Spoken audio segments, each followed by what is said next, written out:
Labdien! Šodien ir 16. oktobris 2024. gads, un es sarunāšos ar Latvijas Republikas pilsoni Jāni Plepu. Labdien! Sveiks! Čau! Saki, kas tu vēlēsi bez tā, ka tu esi Latvijas Republikas pilsonis? Kas tev uz vizītkartes rakstīts? Vai? Uz vizītkartes nav rakstīts, bet brīvajā laikā esmu Diānas un Antonijas tētis. Tas arī ir nebrīvajā laikā. Lasu arī lekcijas Latvijas universitātē, interesējos par satversmi un strādāju par tiesnesi. Jā. Mēs te uzaicinājām uz sarunu, jo Latvijas Nacionālajai enciklopēdijai ir tāds šķirklis, kurš saucās Latvijas Valsts Prezidenta institūcija. Ir tāda lieta. Jā, un tur ir sarindoti Latvijas valsts prezidenti un vēl citi cilvēki, kuri kopā visi tiek nosaukti par valsts galvām. Vai tu vari pastāstīt, kā radās šis šķirklis un kas ir valsts galvas?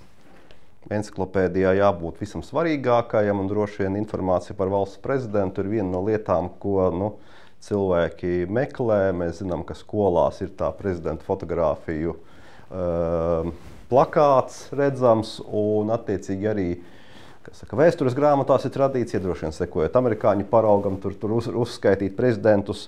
Un faktiski Latvijas gadījumā vienmēr ir tādi vairāki aizķeršanās akmeņi.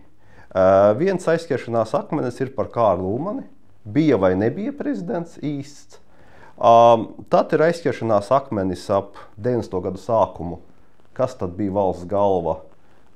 Anatolijs Gorbunovs, kā to saukt, kā klasificēt, jo prezidents īsti nebija augstākās padomes laikā. Un tad tā trešā lieta ir, ka Latvija visu laiku ir pastāvējusi kā valsts, arī okupācijas laikā, un šajā laikā notika pretošanās kustība, bija Latvijas centrālā padome, un tur arī bija vismaz divas amatpersonas, Pauls Kalniņš un Jāzeps Rancāns, kuri svinīgi uzņēmās valsts prezidenta pienākumu izpildīšanu. Un tādā ziņā, mēģinot to visu salikt kopā, kaut kā tajā šķirklī tā tabula radās, sakot, ka tie ir nevis prezidenti, jo prezidents ir amatpersona, kura ir ievēlēta satversmē noteiktajā kārtībā, Saeimā ar 51 balsi, un kura ir devusi valsts prezidenta zvērestu.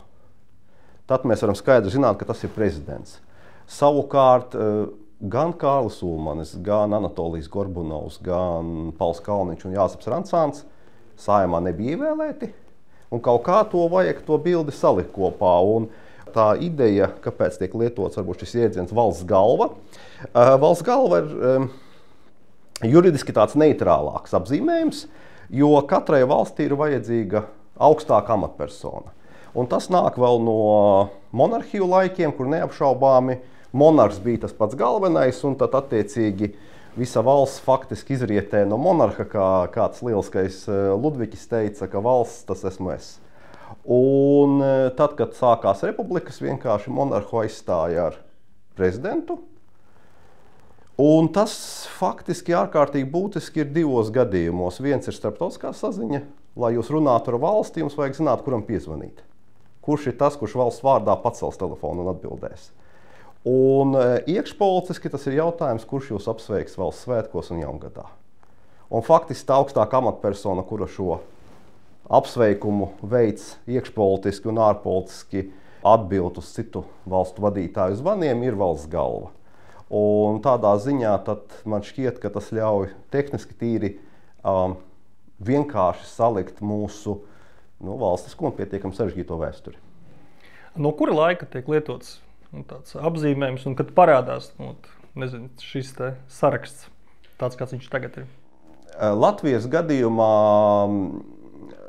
1992. gadā tika pieņemts ļoti interesants likums, augstākā padome pieņēma. Tas saucās par Latvijas Republikas valsts galvu līdz 5. Saeimas vēlēšanām, kurā faktiski vienā pantā tika konstatēts, ka augstākās padomes priekšsēdētājs ir Latvijas Republikas valsts galva. Tas bija toreiz nepieciešams, jo radās jautājums, kura no valsts amatpersonām ir aicināta doties uz Apvienoto Nāciju organizācijas ģenerālo asambleju teikt uzrunu. Tur, kā saka, parlamenta vadītājs, valdības vadītājs, kas varētu būt tas, un tad šo likumu pieņēma. Un tur šis jēdziens, sakot, ir lietots. Un tas ir tāds salīdzinoši labs arī pieturas punkts, tā kā paņemot. Bet saraksta salikšana lielā mērā tas ir attīstījies pakāpeniski. Ar tiem, kas ir bijuši ievēlēti kā valsts prezidenti, laikam lielu problēmu nav. Kārlis Ulmanis tradicionāli ir ievietots prezidentu uzskaitījumā, valsts galvu uzskaitījumā. Arī, protams, ir jautājumi, bija prezidents, nebija prezidents, bet tas, ka tā bija augstākā valsts amatpersona tajā laikā, šaubu nav. Un tad nāca klāt un to novērtējumu prasīja šī pretošanās kustība un attiecīgi Latvijas centrālās padomes vadītāji Pauls Kalniņš un Jāzeps Rancāns. Un tas atkal izriet pavisam vienkārši no valsts nepārtrauktības idejas. Ja Latvijas valsts bija, tad kādam bija jābūt spējīgam valsts vārdā runāt, un šis ir viens tāds fragments, kas parāda, ka nebija tā, ka gluži visi palika savās vietās un klusēja. Tev kā juristam, kas tad ir Kārlis Ulmans bija? Valsts galva vai kāds viņam būtu piemērojams status? Pavisam noteikti persona, kas ir veikusi antikonstitucionālu darbību, jo valsts apvērsums satversmē nav pieļauts, pēc tam noteikti drīzāk varētu pat teikt, ir aizliegts un atbilstoši tā laika kriminālu tiesībām, sodu likumam, tā bija nopietna sodāma darbība. Līdz ar to faktiski valsts apvērsums 15. maijā, kas tika izdarīts, bija faktiski vēršanās pret valsts konstitucionālajiem pamatiem, bet tā kā tas apvērsums bija sekmīgs un lieli iebildumi neizskanēja. Tas, kas notika, ka šī apvērsuma rezultātā izveidojusies iekārta, Kārļa Ulmaņa personālais režīms faktiski tika atzīts. Gan iekšpolitiski, gan starptautiski. Un tādā ziņā Latvijas vēsturē ar Kārli Ulmani jārēķinās kā ar atzītu valsts vadītāju. Iespējams, vislabāk to statusu var raksturot ar vārdu vadonis, kas viņam arī pašam patika. Tas ir nedemokrātisks periods, bet tā būtiskākā lieta ir, ka šajā laikā viņš bija augstākā valsts amatpersona, valsts vadītājs. Viņš īstenoja valsts vadītāja pamatfunkcijas, piemēram, iecēla diplomātiskos pārstāvjus, sazinājās ar citu valstu galvām, arī iekšpolitiski tieši tās pašas funkcijas veica. Un līdz ar to mums šis periods ir jānorāda vēsturē un jāsaglabā. Saki, vai ir noilgums valsts apvērsuma īstenotājiem? Sodīt personu var, kamēr viņa ir dzīva. Respektīvi, mēs nevarētu pret Ulmanu šobrīd ierosināt. Mūsu tradīcijās mirušas personas netiek tiesātas. Bet tas, ar ko noteikti var rēķināties, ka tas jautājums par apvērsumu, pilnvaru leģitimitāti un rīcības motivāciju, tas ir sabiedrībā vērtējums jautājums. Labi, tad pāriesim pie tā interesantākās daļas. Kas tad īsti ir Pauls Kalniņš un Jāzeps Rancāns? Tādā ziņā, kā viņi tiek, tu jau minēji, bet kā viņi tiek pie šī statusa? Un tad varbūt uzreiz, kā ir no mūsdienu skatu punkta, tiesiskā Latvijas centrālā padome, bet cik viņi ir leģitīma, un tad kā viņi tieši tiek pie šī statusa? Jo es saprotu, ka Pauls Kalniņš tiek vienkārši pēc pēctecības, bet kā Rancāns dabū šo te? Tieši tā pati amatpersona aizvietošanas ķēde, jo centrālā padome izveidojas 1943. gadā, un faktiski var teikt, ka tā arī varbūt kaut kur ir mazliet novēlota politiskās elites reakcija uz notiekošo ar Latvijas valsti, bet mēs redzam, ka 40. gada vasarā autoritārā režīma elite netika galā ar šiem izaicinājumiem, vienkārši palika savās vietās. Un attiecīgi tas, ko 1943. gadā dara Latvijas centrālā padome, tā ir šī te parlamentārās iekārtas elites rīcība. Un viņu arguments ir tāds: Latvija joprojām pastāv kā valsts, jo okupācija ir pretiesiska gan padomju, gan vācu. Tātad Latvija pastāv. Ja Latvija pastāv, ir jābūt konstitūcijai. Ulmanis jaunu konstitūciju nepieņēma. Tas nozīmē, ka spēkā paliek 22. gada konstitūcija. 22. gada satversme konstitūcija paredz, ka Saeimas pilnvaras izbeidas tajā brīdī, kad sanāk nākamā Saeima. 4. Saeimu ievēlēja 31. gadā. 5. Saeimas vēlēšanas nav notikušas. Tas nozīmē, līdz 5. Saeimas vēlēšanām paliek spēkā 4. Saeimas pilnvaras.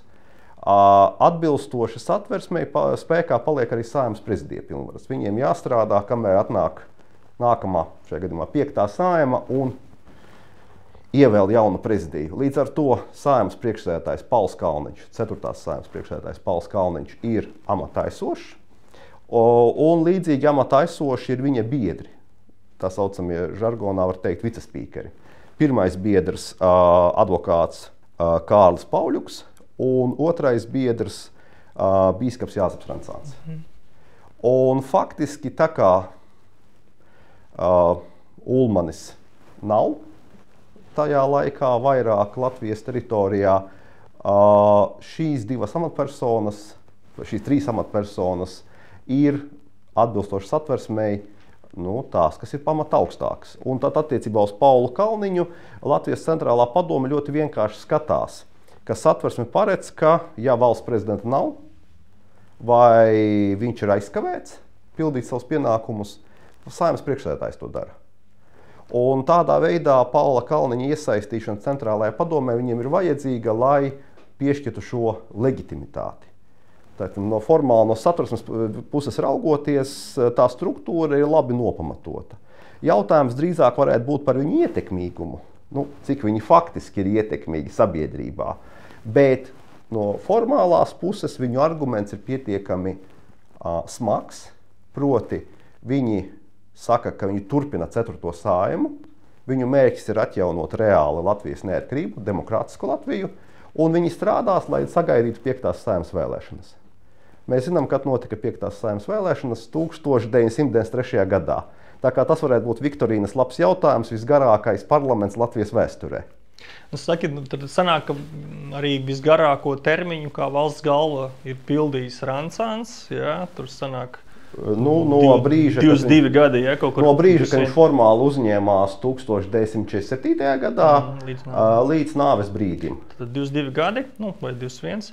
Saka, kā Rancāns, viņš kādā veidā vai kādas vispār funkcijas prezidenta pienākumu izpildītāji viņš faktiski veica šajā periodā? Vai viņš parakstīja kādus dokumentus un vai bija kaut kādi citi līderi, varbūt bez viņa? Tas ir tas periods, kas notiek jau trimdā, bēgļu nometnēs, un tur ir diezgan sarežģīti apstākļi, jo mums ir joprojām strādājošs sūtņu dienas, diplomātskais dienas, sūtnis Zariņš Londonā, sūtnis Vašingtonā, Bilmanis un citi sūtņi, kuri ir savās valstīs atzīti. Un šeit jāņem vērā arī, ka centrālās padomes vadītājus citas valstis neatzīst. Viņi vairāk ir tā kā pašu pasludināti, un viņu attiecības ar sūtņiem ir diezgan saspringtas, jo sūtņi ir ļoti piesardzīgi tieši ar to domu, ka lai nepazaudētu sūtņu starptautisko atzīšanu. Jo, ja gadījumā sūtnis Zariņš, piemēram, atzīst Kalniņu vai Rancānu par savu prezidentu vai trimdas valdību, piemēram, tad tas, no kā viņi piesargājas, lai, piemēram, ārlietu ministrija Lielbritānijas nevaicātu, kas jūs tagad tādi esat. Jo tās pilnvaras attiecīgi bija iesniegtas no cita valsts vadītāja Zariņam. Un tas ir tas viens tāds samudžinājums. Un otrs samudžinājums ir tas, ka trimdā veidojas dažādas sabiedriskās organizācijas. Piemēram, trimdā ir ne tikai Latvijas centrālā padome, bet arī Latviešu centrālā padome. Un mēs joprojām internetā varam redzēt, ka Latviešu centrālās padomes sēdes fotogrāfija tiek uzdota par Latvijas centrālās padomes sēdes fotogrāfiju, lai gan tur ir pilnīgi citi cilvēki pie galda. Un trimdā vēl veidojas dažādas organizācijas, jo tas ir ļoti dzīves politisks process. Faktiski politiskais process bēgļu nometnēs ir vesela Latvijas tāda intensīvas vēstures nodaļa, kur katram ir dažādas vīzijas, ko darīt un kā darīt, un katram ir arī droši vien sava ambīcija, ka viņš būs tas valsts vadītājs, kas atgriezīsies Latvijā, kad būs atjaunot neatkarība. Un, ja mēs skatāmies uz Rancānu, viņam ir diezgan sarežģīta situācija, jo sūtņi viņu īsti neatzīst. Viņu respektē, ciena, bet neatzīst kā valsts vadītāju. Viņu arī negluži atzīst citas Latvijas sabiedriskās organizācijas šajā statusā. Bet cik ievērojami viņam bija politiskā darbība, jau kā bīskapam? Viņš aktīvāks ir bijis 40. gadu beigās, 50. gadu sākumā. Tādā ziņā, ka viņš ir kā Latvijas centrālās padomes vadītājs, valsts prezidenta vietas izpildītājs, uzrunājis, apmeklējis bēgļu nometnes, runājis radio, nosacīti iedvesmojis pilsoņus, atgādinājis par Latvijas neatkarības atjaunošanu, un tas, kas no viņa puses ir svarīgs moments, tieši demokrātiskas Latvijas atjaunošanu un satversmes atjaunošanu, jo šī frakcija ir tā, kas ir pret ulmaniešiem, kas ir pret tiem, kas gribētu autoritāro režīmu atjaunot. Lūk, viņš apmeklē iespēju robežās, piemēram, sabiedroto karaspēka vadību, runājot par bēgļu likteni, runājot par bijušo leģionāru iespējamo likteni. Viņš mēģina apmeklēt dažās valstis, kā bīskapam viņam ir labi atvērtas durvis svētajā krēslā pie pāvesta, kur viņš var piedalīties. Un tad attiecīgi dažādi dokumenti, protesti, paziņojumi, kas tiek iesniegti. Un viens no beidzamajiem, kas ir apzināts, ko kolēģe Kristīne Beķere iekļāvusi arī dokumentu krājumā par diasporu, ir Rancāna un vēl gandrīz 10 4. Saeimas deputātu protests Lielbritānijas premjerministram 60. gadu beigās par Latvijas zelta atdošanu. Kā viņš parakstījās? Vai viņš minēja kādu amatu? Bīskaps Jāzeps Rancāns, Saeimas priekšsēdētāja vietas izpildītājs pavisam noteikti, un tad var skatīties atkarībā no konteksta, arī viņš lieto arī valsts prezidenta vietas izpildītāju. Un ar Rancānu arī saistās interesants moments attiecībā uz tādu Latvijas tiesību vēsturi, varētu teikt, jo tā kā ir tie iebildumi, var vai nevar Rancāns pildīt valsts prezidenta pienākumus trimdā, viņš vēršas pie Latvijas senāta senatoriem, kas ir trimdā, ar lūgumu sastādīt atzinumu, dot slēdzienu, vai satversme ir spēkā, un kurš būtu uzskatāms par augstāko valsts amatpersonu. Un tas ir 1948. gads Vācijā, Hānavā, kur sapulcēs 4 senatori. Viens senators no Vašingtonas pievienojas pēc tam atzinumam telegrāfiski. Viņi sazinās ar vēl vienu senatoru Stokholmā. Faktiski var redzēt jau tāds hibrīd modelis kā Covid laikos ierasts. Un viņi taisa tādu diezgan pamatīgu atzinumu, par kuru izskaidro gan valsts nepārtrauktību, gan satversmes spēka esību, gan arī šo te pilnvaru pamatu.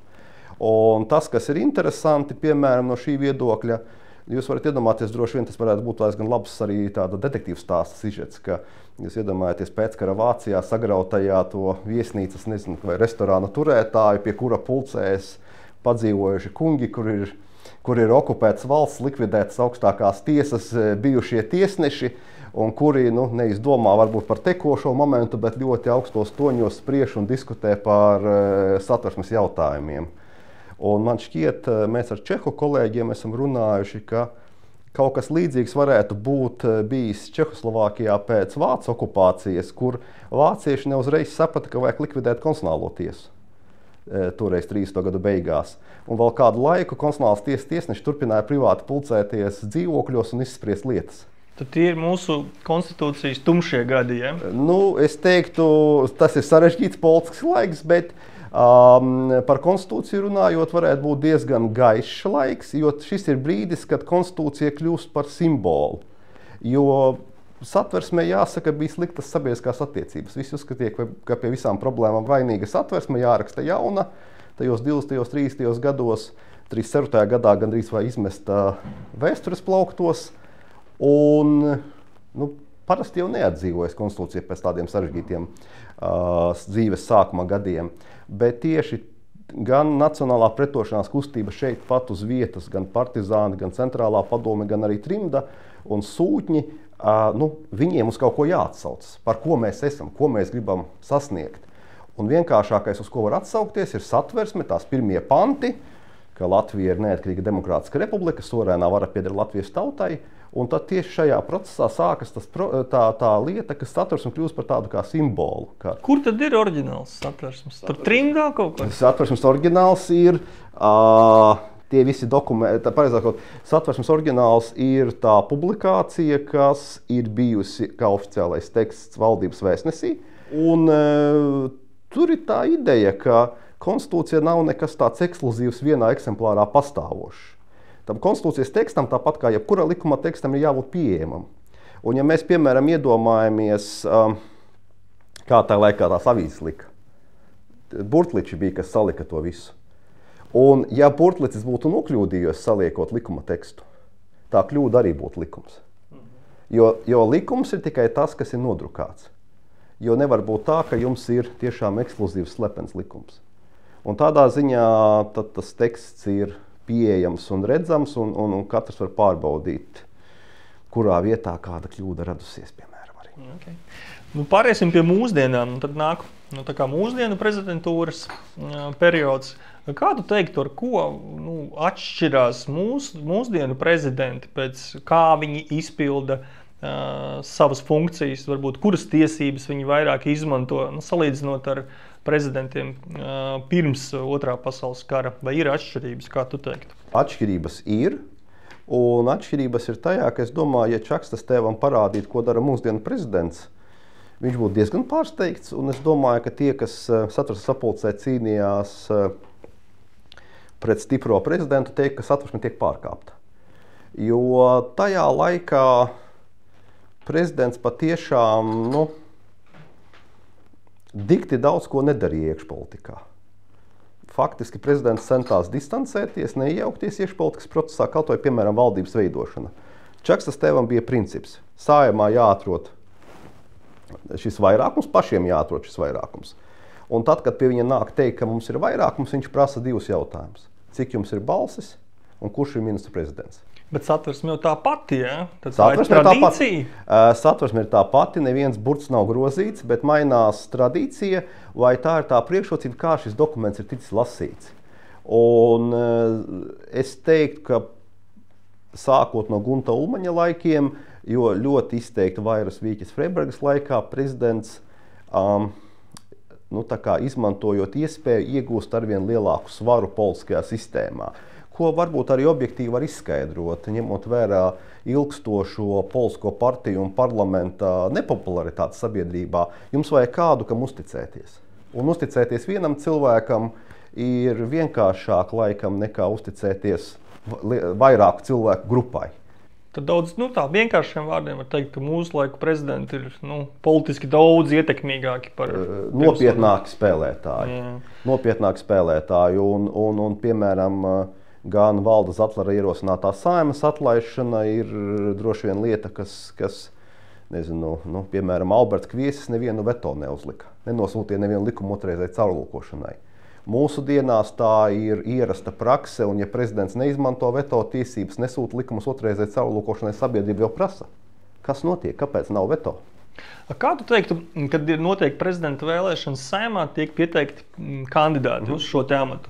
Tur ir bijis gan Alfreds Rubiks, gan, piemēram, Vairai Vīķei vienreiz vispār nebija konkurentu. Tā kā viņa viena pati gāja uz pārvēlēšanu. Kāda nozīme ir būt vispār par prezidenta amata kandidātu? Kā tu teiktu? Kandidēt uz amatu. Jā. Kāpēc tur? Vai tam ir kāda nozīme? Politiķu vēsturē, biogrāfijās jau parasti tiek ierakstīts, ka kandidēs uz prezidenta amatu. Jo iespējams, ka tas arī ir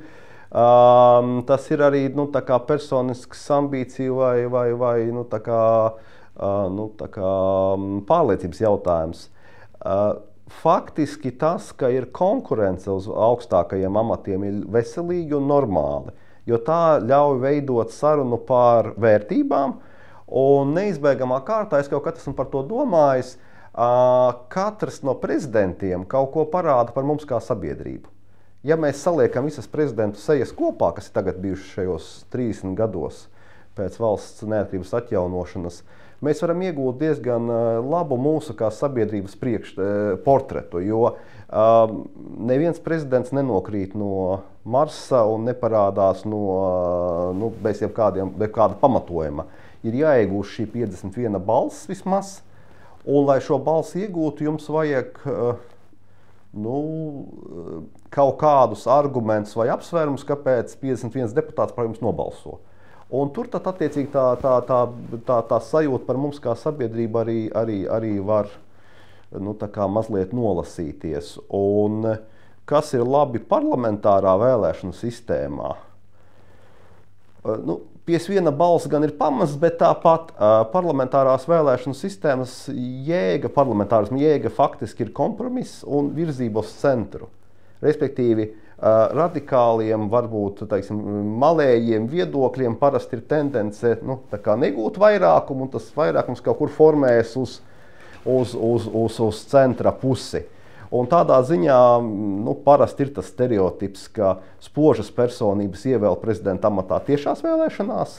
Vai kaut vai, piemēram, kad tajā modelī, kāds ir Amerikas Savienotajās valstīs, labi, tur nav gluži tehniski tiešas, bet pēc būtības ir tiešas vēlēšanas, jo elektori tur neko nepārlemj. Savukārt parlamentārās sistēmās tomēr ir tādi pieredzējušāki, mērenāki, centriskāki valsts vadītāji. Un tas nav slikti pie tām pilnvarām, kas ir paredzētas. Un man liekas arī, kas ir pats mazliet ironiskākais, mēs visu laiku cīnāmies, un tas viens no tādiem stāstiem, ka man liekas, nav bijušas nevienas vēlēšanas vai partijas programmas, kura nav iestājusies par tautas vēlēt prezidentu. Kāds ir tavs viedoklis? Kaut kad mēs līdz tam aiziesim. Es varu pateikt, kāpēc. Ja mēs skatāmies uz trendu vai tendenci Eiropas Savienības dalību valstīs, tās valstis, kur prezidentu valsts vadītāji neievēlē republikās, tieši ir palikušas arvien mazāk.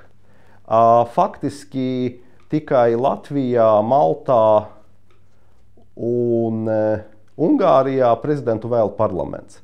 Vēl ir Igaunijas, Itālijas un Vācijas modelis, kur ir parlaments kopā ar reģionu, zemju vai pašvaldību pārstāvjiem. Pamatā daudz kur Austrijā, Somijā salīdzinoši nesen ir pāriets uz tiešām prezidenta vēlēšanām. Kāpēc mums tā izvēle tāda bija? Kāpēc mums ir parlamenta vēlēts prezidents? Parasti ir tāds spekulatīvs noskaņojums apmēram, ka tur tikai 3 balsis toreiz izšķīra to Satversmes sapulcē. Varēja būt tautas vēlēts prezidents. Ja mēs tā skatāmies tā laika politisko kartējumu, principā nevarēja būt. Turpat ir drīzāk jautājums, kāpēc vispār bija tik daudz balsu par tautas vēlētu prezidentu. Jo tā, kad rakstīja Satversmi, protams, Satversmes rakstītāji bija tādi diezgan pragmatiski cilvēki. 5. gada revolucionāri, gribējuši carugās, sēdējuši trimdā. Viņi par lietu, ne par principiem domāja daudz. Un visi jau droši vien sāka skatīties, kurš varētu būt pirmais prezidents. Jo no tā ir atkarīgs, kā tā sistēma strādās. Ja jūs nokļūdaties ar pirmo prezidentu, var sanākt tā kā Baltkrievijā. Ka pirmās prezidenta brīvās vēlēšanas ir pēdējās brīvās vēlēšanas. Saki, kontekstā ar to, ka varētu būt runa par tautas vēlētu prezidentu, vai tādā gadījumā būtu vērts arī pārskatīt viņa pilnvaras, vai pietiek ar to, kas viņam ir, un par viņa pilnvarām runājot, kā tev liekas, kura ir visvērtīgākā, varbūt tev kā juristam vai pilsonim, vai pēc ietekmes? Ar pilnvarām ir tā, ka jau šobrīd parlamenta vēlēts prezidents mums ir pietiekami ietekmīgs. Un tas galvenā pilnvara faktiski vai varas avots ir, lai cik tas smieklīgi neskanētu, sabiedrības uzticēšanās, reitinga mērījums. Ja jums ir ļoti liels augsts reitings, jūsos ieklausās un jūsu vēlmes īsteno, ja jums reitings nav, tad arī ar formālajām pilnvarām būs par maz, lai panāktu kādu risinājumu. Faktiski prezidents ir stiprs tikai tad, kad viņš ir balstās un viņam ir atbalsts sabiedrībā. Ja sabiedrība neatbalsta vai grib citu prezidentu, šī amatpersona, varētu teikt, tuvinās šaha karalim.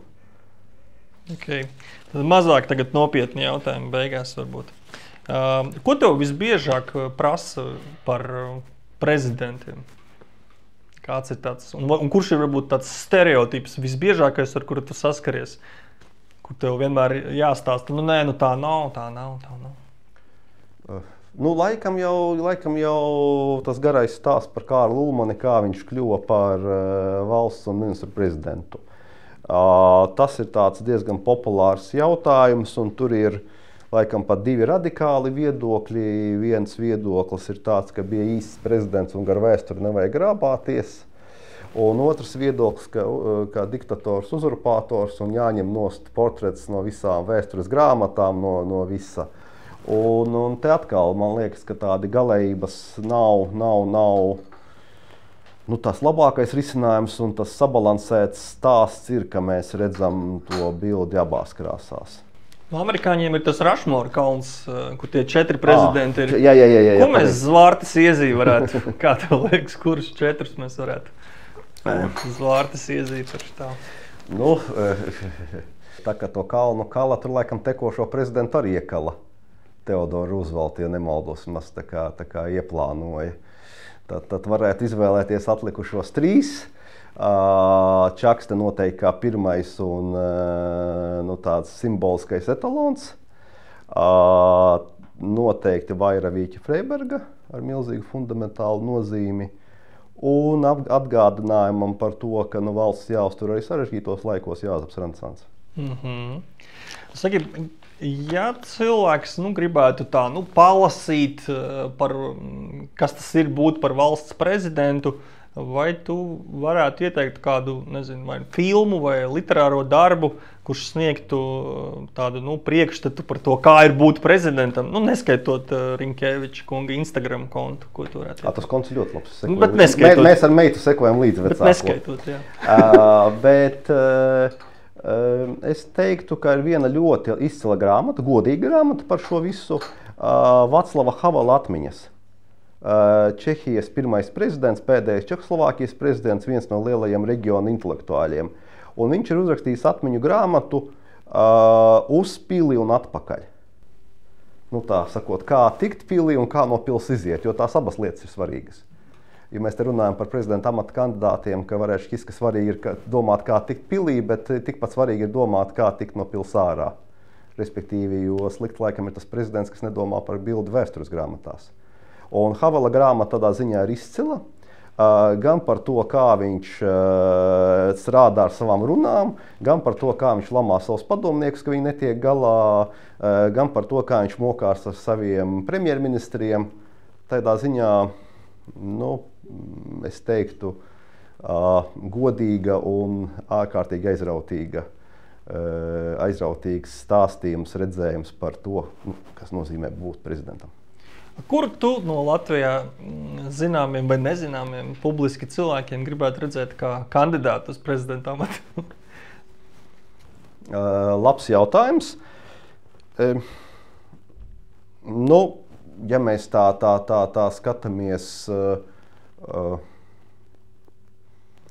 mēs tā skatāmies, plašāk, te laikam jāsaka ir līdzīgi kā Vatikānā. Jo biežāk cilvēks sauc kā kandidātu uz pāvesta amatu, jo lielāka varbūtība, ka viņš no konklāva iznāks ārā kā kardināls joprojām.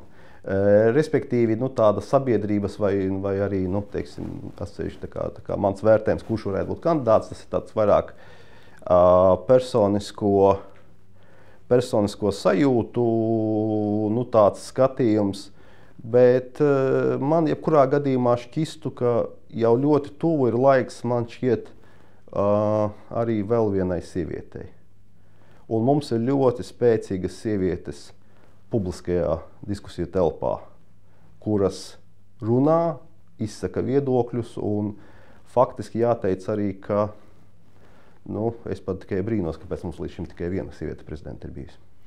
Kā tu teiktu, piemēram, vai var par Latvijas valsts prezidentiem mūslaiku teikt, ka viņi pamaina to prezidenta institūciju kaut kādā ziņā, vai tomēr katrs pa savam tur uztver to lomu? Katram ir savi akcenti, bet man šķiet, ka tas kabinets, kurā tas cilvēks iet, arī viņu mazliet sarāmē vai disciplinē vai uzliek to smago pienākumu, darīt lietas. Jo tie amata pienākumi jau faktiski galvenās lietas nemainās. Ja tiek izcīnītas hokejā medaļas, ir jābrauc apsveikt. Ja ir veiksmīgi starti olimpiādē, ir jābūt klāt. Ja ir dziesmu svētki, jābūt klāt, lai kā nepatiktu tautas dejas vai koris. Reģionālās vizītes noteikti. Starptautiskās vizītes arī dzan. Tā kā tas plašums ir. Jautājums ir par katru akcentiem. Un tas gan ir svarīgi. Un man vienmēr ir bijusi tā doma, ka šajā ziņā laikam izcils ir bijis Franklins Delano Roosevelts Amerikā, kurš izdomāja tās 100 dienas.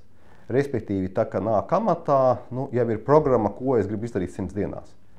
Jo man kaut kur ir sajūta, ja kaut ko gribu izdarīt, tās 100 dienas ir vienīgā iespēja pieteikt savus jautājumus. Tu jau no Napoleona paņēmi? Jā, bet Napoleonam tas nebija veiksmīgi. Rooseveltam tas bija veiksmīgi, tā kā viņu noveda līdz 4 termiņiem.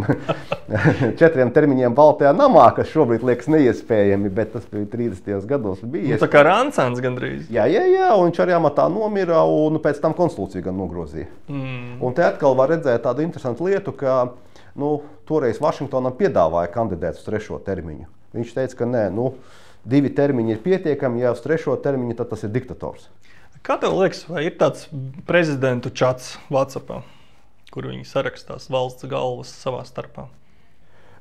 Es domāju, ka viņi sarakstās, jautājums vai grupās vai atsevišķi, bet es domāju, ka grupām vajadzētu eksistēt, piemēram, klasiskais Baltijas trio, piemēram, vai es varu iedomāties vecos laikos Višegradas 4 valstu vadītāju pozīciju koordinēšana. Ļoti līdzīgi arī, piemēram, kas mums Latvijā ir tāda laba tradīcija, ko varbūt dažkārt mēs nenovērtējam vai nepamanām, ir prezidentu kopējās tikšanās visu. Jo, piemēram, tas arī vēl viens no rādītājiem, kas rāda par valsts demokrātijas pakāpi. Bet cik bieži viņas ir? Pavisam noteikti, tad, kad jauns prezidents stājas amatā, visi ir klāt uz šo ceremoniju, un tad tiek taisīta tā smukā bilde kopā ar Saeimas priekšsēdētāju, kur visi klāt ir. Un man liekas, beidzamā, kas atkal bija tāda epohāla bilde, bija, kad viņi apmeklēja vēstures muzeju pēc restaurācijas, kur tika uztaisīta visu eksprezidentu un prezidenta Rinkeviča kopbilde, kur visi ir klātesoši. Un man šķiet arī ir vairākas reizes bijušas, kad grūti jau visu sapulcināt, protams, bet ir bijušas vairākas prezidenta institūciju jubilejas, apaļās un pusapaļās, un tad vajag redzēt, piemēram, tad, kad ir skolnieki klāt, viņu reakciju, ka principā visa vēsture ienāk, ka viņi visi kopā nāk.